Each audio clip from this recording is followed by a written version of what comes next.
This program is presented by University of California Television. Like what you learn? Visit our website or follow us on Facebook and Twitter to keep up with the latest UCTV programs.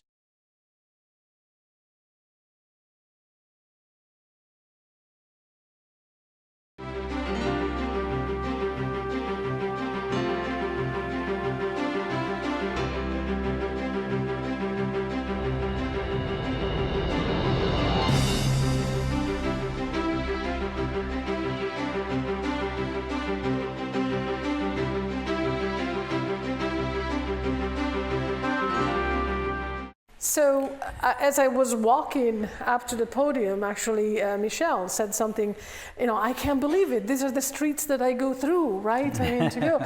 Every time we watch a film, we feel a moment, when we feel a moment of recognition. It's a very gratifying feeling. It's like an identification, not just with the characters, but with the space, right? And I really love the films where the city is one of the characters. Yeah. And the city is always the third person in the cab, right? Because we always go places and we always see what is going on behind them. And of course, there is this famous conversation, right, which I mentioned to you, that a few months after seeing the film for the first time, I found myself in Inglewood, right? And I had to go down to Olvera Street. And I'm thinking, oh, okay, right, I know how to get there, right? I'm taking Sepulveda to Slauson, then I'm going up to La Brea, going north, I take the 6th, I go all over, and I'm going like, I heard this stuff before. And you wrote it, and I was incorporating and thinking about it. So when you are from Australia, I'm from Italy, right? Yes. And I think we probably share the same feeling when we go to Los Angeles, like, my God, what a place, right? I mean, the feeling that everything is possible there, all these kind of people. How do you relate to Los Angeles? Oh, I love it. It's a place where dreams come true. Especially for me, growing up in Australia, there was only one film school in the whole country when I got out of college, and had to be 22 and have a college degree to get in, and I was 21 with a college degree, so I failed the prereq, and I was like, that's it, I'm going to come to LA. But they don't care how old you are. So I love it. Look, but it's an amazing city. 30 million people, and I remember reading an article about how many murders there are a week, and how many of those murders actually ever reach a courtroom, and how many of those actually get a conviction. And it's a really scarily small number. So it's a city that's easy to kind of get away with murder in. Right. And it was one of those things where every morning I'd hear on the radio the traffic report, and it would be 405's backed up here as a fatality accident on Sepulveda, take this pass, get around here, and you go, oh, okay, great, and then you'd think, hang on, fatality accident. That means someone just died 5 minutes ago, and all the news is just what route to take. Right. That's as big as a bump as we're getting. It's that thing of, if a tree falls in a forest, does anyone hear it? In a city, 30 million people, if someone dies, does anyone care? Or should they care? And that really, kind of informed the theme of what this is. Talking about Rwanda and the genocide. That's one of my favorite lines, right? Yeah. You don't know the guy in the trunk either. Yeah, well, it's a point, and he makes a good point. Yes. And that's the problem, right? The killer makes all the good points. Right, exactly, yeah. The killer's got to have a point of view. He's got to have something that you go, oh, actually, I can, he'd be an interesting guy to have to dinner, actually, wouldn't he? Apart from the fact that he kills people for a living. Right. That was always the idea behind him, that he actually had some good, solid viewpoints. And this character is one of my favorite predators of all times, right? Oh, I mean, he's the coolest, but not just cool, he's literally a predator. There's nothing personal about killing. Absolutely not. It's just the job. Just the job, it's the just mindset of the job, yeah. Right. Yeah. And dying, there's nothing personal about dying either, right? No. I mean, it's just one of the name on a list. One of the things that can happen on the job, yeah, right? I mean, so. In fact, the only scene that was cut from the script is actually the scene where they talk about what Collateral is, and they mention what the title is, and they're talking about how many kills Vincent's made of his career, and he says something like, 32 kills and 3 collaterals, and Jamie Foxx says, well, what's collateral? What's that? And Vincent says, oh, innocent people, people in the wrong place at the wrong time, innocent bystanders. And Jamie Foxx says, does that bother you? And he's like, of course it bothers me. Nobody likes working for free. you know, and it's that mindset. That's all it means to him, you know. It's a job, like anything else, like making chairs, like serving coffees. That's all it is. And he has, you know, I'm very fascinated by moral lines. We all have different moral lines. Every single person in this room has a different moral center. Right. And, you know, most of us fall within this region, but then there are people out here and there are people out here, and they absolutely see nothing wrong with the things they do that other people would see things wrong. And I find that fascinating. And it's great. I mean, there is even, and this is one of the great uncruising of Tom Cruise films, right? I mean, one of the great. This is the Tom Cruise movie you like if you don't like Tom Cruise. Yeah. Exactly, right? It's where everybody agrees this is a great one. Yeah. When you see actually a tinge of regret on his face, right? And I think you actually put it in when he shoots the jazz guy, and that hurt. And it has that look of, you know, I've lost something. Yes, I mean, this is the job. This is a great guy. It's a great guy. Great jazz player. Right. Wow. Right. Bummer. Done. Move on.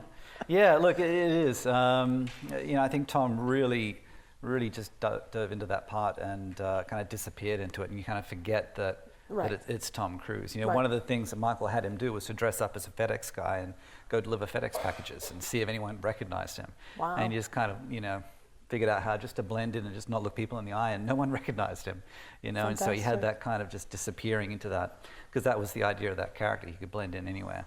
That's a great one. And I love what you do with the tracing of the city through the music, you know, and they go from, you know, Tejano to you know, tech. And going through from music to music to music to place to place to place. I mean, you know, that's the contrivance of the story, but it works, and you make it work, right? And that's, I think, is the big deal. I was looking up, I mean, somebody who is a great fan. There are lots of websites and places dedicated to this film. There's one in particular that I was looking up, and that was a guy, Shane Black, from the Entertainment Weekly. Have you ever seen that website? No. He actually must be one of your most rabid fans. Oh, because, really? Yes.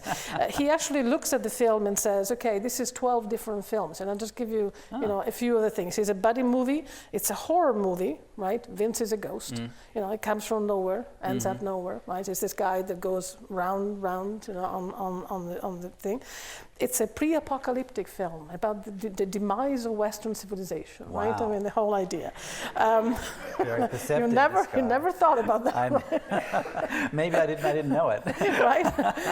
It says it's a superhero movie because at some point, actually, the Jamie Foxx character, Max has to impersonate, right, the guy. I mean, has to become Vince. Yeah. Well, look, it's a big thing for me in storytelling. That I like stories where the lead character does something at the end that they never would have done in the beginning, but makes sense because of everything in between. Right. You know, and so here you've got a guy who's essentially afraid of confrontation, afraid of actually living his life, of doing anything, who has to, you know, through a series of events, you know, get stronger and stronger and stronger. And ironically, it's Vincent that pushes him to become stronger. And ironically, that's what ends up killing Vincent. You know, so I like that kind of interplay. You know, and I love that moment when Max is trying to figure out how to. First of all, it's something that we don't do, normal people, right? Shoot a window. Yeah. Right. So he's trying to figure out the thing, and then you just go like, you know, what's going to happen? What's going to happen? And then Vince does the same thing, but 6 times over and professionally. Right. Just a few minutes later. Yeah.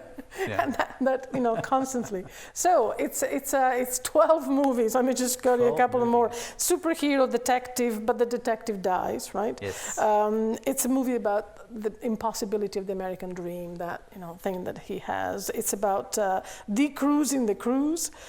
It's an existential film, and it's a film that changed everybody's career. How did this film change your career? I mean, it was interesting. It actually changed my career before the film ever got made. The script was sold to DreamWorks in '99, and it spent about 3 years with every director and actor going on and off and on and off and on and off. And but over the course of that 3 years, people started to pass that script around. They were like, "Oh, there's this script I really like. You should read it. You should read it." And it kind of went around Hollywood, and I ended up getting all sorts of work just out of the script for 3 years. Mention one of their favorite films. Which one? Pirates. Yeah, I got Pirates out of that. Derailed, 30 Days of Night, all these other films and jobs, and you know, and so it really became a thing where by the time the film got made, you know, if the film turned out bad, it was still okay for me, because people at least would go, well, I like the script, right. you know. But right. fortunately, you know, it turned out well, and so by that time, yes, obviously, then that helps as well. Right. Once you have a film come out, and once the film does well and is respected, then you get, you know, more. And it was actually the 6th highest grossing film of the year. Oh, was it? Yes. Oh, very cool. Yes. Did not know that. You should know these things. That's awesome. I know it's Michael Mann's highest grossing film. Yeah. And I think it's the only one he didn't write. Oh, so really? It's interesting. Yeah. That must have hurt. It must have, yeah. Sorry about that. I'm sure you guys are just jumping at the bit. Anybody who has a question that is dying to ask? Yes, of course. Go ahead. Mr. Beatty, thank you very much for being here, first of all. I had never seen the movie. I have to say that I thoroughly enjoyed it. Oh, good. I'm very curious about the character of Vincent. I felt that he's the real protagonist of the movie. He occupies a very dichotomous role. He's introduced as someone who kills the bad guys and then changes his narrative. But through the cinematography, we often see reflection of him in the mirrors, in the building, in the metro, in the car. There's always this image of the mirror and self-reflexivity through his action. I want to ask you, what is his real drive to kill? Is it the pursuit of an existential angst, or is it solitude? He's someone who dies alone, and his job is to kill, but he spares the life of Max. Why? Yeah. Look, to me, it's all about you know, death as a way of life. You know, what kind of person does that? And to me, that kind of person is essentially broken deep down inside. That's why kind of at the end you have Max kind of going, "What is with you?" kind of a thing. So it's really just a broken guy who comes from a broken home, has had a broken life. And, you know, clearly he's served in the military, and you know, God knows what's happened to him there. So it's just essentially is a broken guy whose moral line is kind of, you know, he's been trained to kill, he's been paid to kill by the government and then by the private sector. So it's never been wrong in his eyes. You know, no one in his world, it's never been wrong to kill. So it's not. I don't think it's an existential thing. I think it's just simply what he does. It's what he does best, and he's really good at it. And he appreciates other people that are really good at what they do and really care about what they do. And that's, I think, why he takes to Max. You know, he sees this guy's got a great cab. He knows a clean cab. He knows all the routes backwards and forwards. And he can tell you down to the minute when he'll be anywhere. And Vincent responds to that. You know, and look, frankly, it's just easier to have one guy on retainer for a night rather than to kind of flag down a cab after every kill. So it's practical, and then it's also the fact that he kind of sees, I think, a kindred spirit in Max, in that he is, you know, professional, really good at what he does, and reliable. You know, and that's what he needs. He needs a cab driver for the night. I think you hinted a precedent too in the script, right? Yeah. That there's the Oakland PD guy, right, who said that, you know, this has happened before, and so yeah, it's an idea of, you know, a hitman comes to town, doesn't know the town that well, hires a cab driver. Cab drivers know the town really well. And, you know, I think actually a couple of months after this film came out, a cab driver got hijacked from LA and was forced to drive to Vegas for some reason. But yeah, it all stems from the idea of, you know, when you're a kid, you get taught two rules, right? You get taught, you know, never get into a car with a stranger. Right. And if you're driving a car, it's never pick up a hitchhiker, right? And that's basically the essence of what cabs are. Every single day, millions and millions of strangers get into this small space together and trust each other implicitly. The cabbie's trusting that you're not going to pull a gun on him, and you're trusting the cabbie's not going to drive off some back alley and kill you. You know, it's this amazing kind of trust for a city that is so disconnected and nobody knows each other and nobody trusts each other. It's an amazing, you know, bond that happens, you know, thousands of times a day, hundreds of thousands of times a day all over the place. And I just find that it was a very interesting setting for drama, if you will. And you just quoted Vince, the city is disconnected. Yes, it is, yeah. Well, I believe that. You know, it's how can it be connected? There's just so many people. Small town, you know, one person dies, everyone feels it. It's the talk of the town for a week. Everyone goes to the funeral. The business is closed down. It's a felt. How many people died today? Do we know? Did it affect our lives in any way? You know?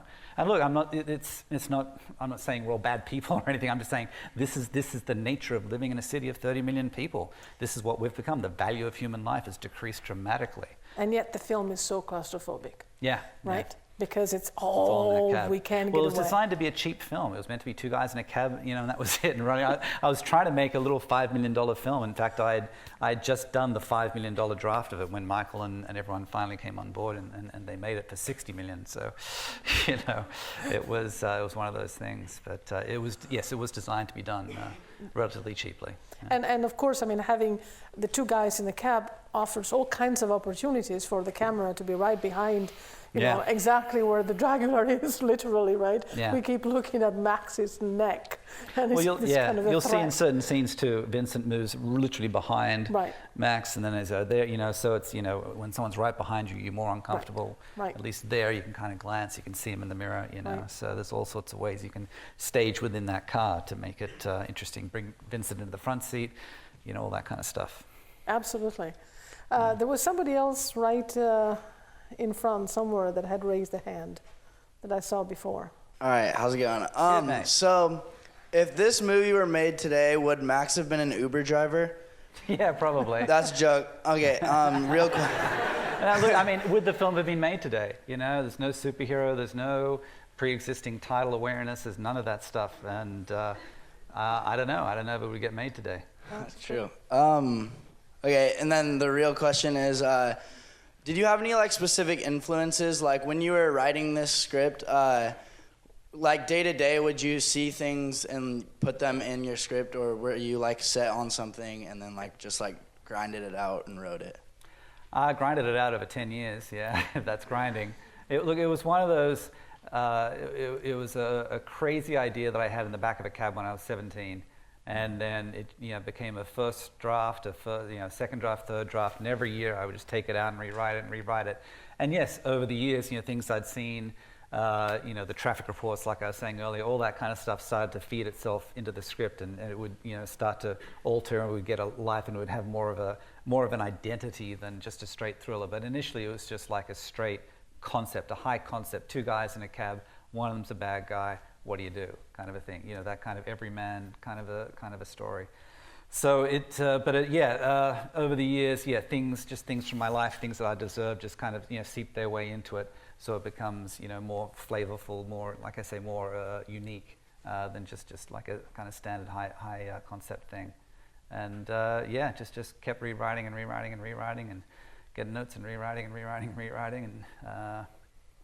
Finally, I'm just so glad it got made finally. No, it really is all in the writing, because I mean, this is a ride through town with incidents on the way, right? But in order to make it interesting, it's not the killing; those are actually the pauses, right? Yeah. In the conversation between the two guys. Right, exactly. And when I first met Michael, he said, "I've tried rearranging scenes in the script, and every time I do it, it all falls apart." And I said, "Yes, please don't do that." And. To his credit, he shot that script. Yes, he did. Because I actually found the script online, and I was reading it, and I was like, this is the film. This is really the film, right? You can imagine exactly, right, how you would do it. It's so specific, so interesting. Hello. Hi. Do you see your film as part of like the noir like scape? And was the trolley ride, like that on the train, is that a nod to Barton Key's line in Double Indemnity about getting on the trolley together? Getting on the trolley? No, it's not. I love Double Indemnity, but that never occurred. Yeah, but yes, to answer your first question, it's absolutely noir. It was always film noir. It was L.A. It was shot. The whole film basically takes place at night, and it was all about light and shadow, and. I love the concept of light and shadow in terms of hero and villain, and the two being two sides of the same coin. One's light, one's dark, all that kind of stuff. So I love all that stuff, and it was very much meant to be a noir action film, really. From the start, that was always the intent. Yeah. I like the way it actually subverts many expectations. Los Angeles is surprisingly clean in this film. right?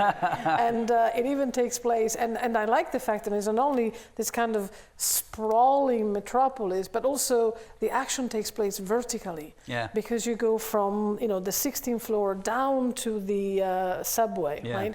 All the way back and forth. And then all across those freeways, yeah. Right, and all this kind of intertwined things. Yeah, something you were saying I meant to say earlier about Vincent. If you notice the way he's shot, he's kind of shot as a part of the landscape. A lot of times it'll be Vincent, you know, with LA in the background, or the lights, you know, right up by his face, and there's that one shot where he just kind of rises up into the lights of LA.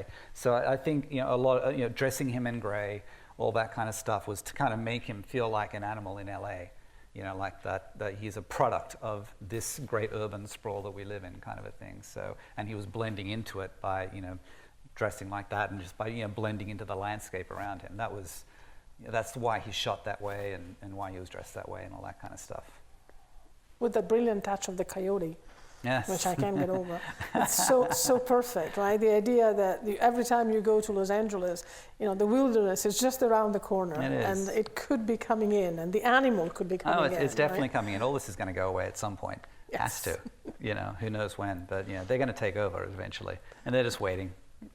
That's what we told the coyotes. Just make it look like you're waiting for us to all go away. Give us that. So, I mean, who wrangles coyotes? Yes, a coyote wrangler. Yeah, it's a thing. Look, they're dogs. You know, I mean, they're trainable. Yeah, I love They're one of the idea. easier animals to train. I never thought about that. Yeah. The coyote wrangler. Yeah. Go ahead. This is kind of a personal question. Oh, okay. What's your favorite city and why? In the world? Yeah.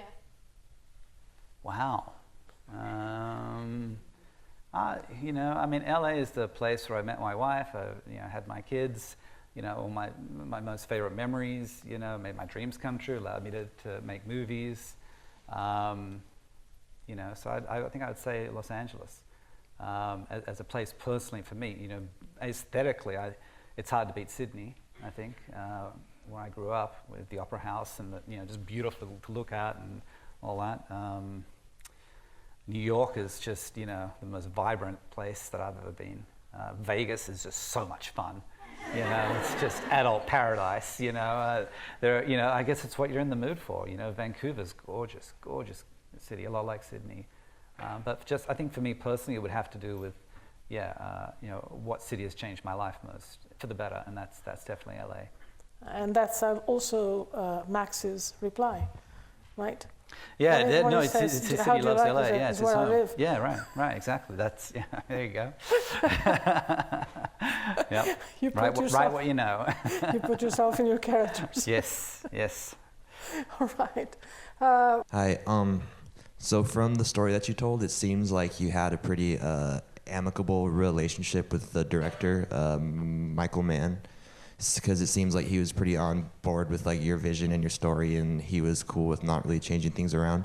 But I'm curious if you've ever been in a situation where like the director, where maybe you didn't see eye to eye as much. I obviously don't need you to drop names because that would probably start some trouble. But I was just seeing how you would deal with a situation like that, like how you would respond to somebody trying to like mess with your vision. Yeah, look, it's a good question. I mean, end of the day, it's not your vision. It's the director's vision. In film, in television, it's your vision. And you hire the director and you tell him what to do. In film, you know, you give him the script and it's their vision. So you've got to kind of surrender yourself to that. I mean, there are a dozen things in this film. I go, what, really? You know, that I would never have done that way. But you know, that's just the business. That's just a part of it. And you just kind of, you know, you're just grateful that the film got made and grateful that it's as good as it is. You know, and grateful that people respond to it as they do. So it's really, you know, the people that get all up in arms and bent out of shape because you changed a word or a look or a meaning or something like that, or you cut out a scene. They're the people that don't last long in the industry, because you know it's really up to you. You know, there's a handful of filmmakers in Hollywood that get to make the films they want, the way they want to make them. A handful, literally 4 or 5 of them, and everyone else, all the rest of us, are just fighting for, you know, for what we want. So if you can't learn to to roll with the punches and take a few for the team, then it's not the industry for you. So I'm grateful. I'm grateful that for all the films of mine that have gotten made. If I disagree with choices of the director, that's neither here nor there. It's just the business. It's what it is. So you just move on to the next. What's next? Go ahead. Hi. Hello. So I guess I'm wondering, because I've seen this movie a couple times, and the ending never really struck me as surprising. After he rides off, it just sort of made sense that they would try and leave the platform. But seeing it this time, I felt like he kind of looks into traffic, and it's this weird moment of people finally being on foot. And I was wondering, how intentional was that in the script, at least, or was that more of a cinematic decision after? You mean to have them walking on foot at the end? Well, to have them walking on foot at the end and then look into traffic, almost like they're trying to hail a cab. Well, no, is that the wink and nudge at the end? Right, that's the idea. They're looking for a cab. It kind of all comes full circle. Yeah, that's the idea. Get it out. You've been in a cab the whole movie, and then you've been in a train. So let's get out on foot and. Oh shit! We need a cab. It's kind of like the irony of it. Kind of is what it's meant to be. Yeah. And it could start over. Yeah, right. I mean, there's a guy with a gun. Getting in the back of a cab, right? But yeah, that was deliberate. Go ahead. Kind of going off of what he was talking about earlier, were there any instances in this film where the director added any scenes to the movie that you thought were beneficial in the end to the overall? Now, like I say, he shot the script, but the way he shot it, I think, is certainly particular to Michael Mann. And I was actually noticing it just watching it this time through, just the way he holds on certain shots, the way he, would cut to the cab on the freeway, or kind of. The way he'd shoot outside the cab, so you get the reflections, on the windshield. So it's 1,001 things like that if I'd shot it, it would have been different. And that's what you get with any true great filmmaker. They get to put their stamp on it. So. No, look, I do miss the Collateral scene where they actually say what the frickin' title is. It didn't seem to bother anyone. It still bothers me. But like I say, I lived with this thing for 15 years before it got made. So, I'm bound to have my little, things with it, But no, I mean, I've met so many people, and literally walked into rooms where people are talking about this film, and I had no idea I had anything to do with it, and telling me how much they like it and how I've got to see this film, and all over the world, and it's really just really wonderful to see it, just how well it's resonated with people over the years, and the more years to go on, the more people see it, and. That's great. And this film also marked almost the end of most people's attempt to shoot on film. I mean, this was on digital. Yeah, it's digital video. Yeah, and, it's one of the first on the Viper. It looks fantastic. Yeah. This film actually opened up an entire discussion on the issue of film noir and whether it would ever be possible to create true blacks. Yeah. Right? Again, because. But it fits perfectly well because Los Angeles doesn't have true blacks anymore. Right. Right. Los Angeles is all hazed it's all into hazed. this. It never gets night. Yes. Right? In this sepia world. Yeah. Right. So I thought it was perfect. Absolutely perfect. Well, to me, it became a great storytelling tool. Right. And I think that's the reason why you decide to shoot on DV or whatever it is you shoot. You're telling a story. Let's use every single tool we can possibly use to tell the story the best we can. And a nighttime urban LA set thriller, digital video was perfect. Right, and I forgot how many. I noticed actually this time how many aerial shots there are. Right? Yeah, I love these helicopters all the time. Yeah. This eye in the sky that doesn't interfere with the little people who are going to die tonight. Right. I mean, there's nothing they can do. And then you see there are cameras mounted underneath the helicopter, and the helicopter is shiny. So you got lights below, you got lights here. Right. It's always light reflecting somewhere. The city. Is all through the thing. Right, where's the police when you need it? Up there. Up there, right? Yeah. And then you can. And she looks out the window. It's like, they're not going to do anything about it. Right. Right. Absolutely. Okay, we have 2 more questions. So it was, yes. Hi. Hello. Before you even mentioned it just now, I want to know what the reason is for taking out the scene with Collateral in it. Why he took it out? Why? Yeah. Why? I never actually found out. Oh, gosh. It was never a thing. Just like didn't work. I think it was the scene in the cab right before he goes into the bar to meet Felix. He was in there and he's saying, how many people have you killed? He was saying, how long have you been doing this? How many people have you killed? That's where it all came from. And I think the scene was running too long and just decided to cut it. Okay. Yeah. Thank you. Don't know why. Hello. Hey. So my question's regarding like song choice and as written into the screenplay, and so there's the instance with the coyote and Max and Vincent see it and Audio Slave. Yeah, Chris Cornell, right? Yeah, song starts Awesome. playing. So I was wondering if you wrote that into it, like in one of the drafts, or no. Look, songs. Look, I tell you what I did write in was the classical music. That was definitely in there because they were talking about classical music and all that kind of stuff. So that was the only real music I put in there because it's the odds of getting that song are, is it available? How much is it? All that kind of. When you cut it all together, does it actually even fit? So it's one of those things that I stay away from when I write. It's just basically too early to be making those choices, unless it's something specific to the character, like they both like classical music, they bond over that. Right. Since that's a genre and you're not placing a song already. Sorry? Since that's a genre, you don't have to worry about licensing and. Yeah, exactly. So let the studio handle that. Have the fights later. Once the film is made, see what they're willing to pay for and what they're not. Yeah, usually professional writers never put songs, specific songs. Yeah, in the not film. unless it's central to the plot or to characters. Right, it's because really as you were saying, it's very difficult to figure out how to get that song, and it might take 5 years for the film to be made. Yeah. So what would be cutting edge, right? When you wrote it, it would be 5 years old as the film gets made. I mean, when I first thought of that, we were listening to "Wake Me Up Before You Go Go." Wouldn't have worked. In 2004, anyway. Yeah, every time I read the scripts from my students, there's always a specific song that they have to have on the Mac, and it's not going to work.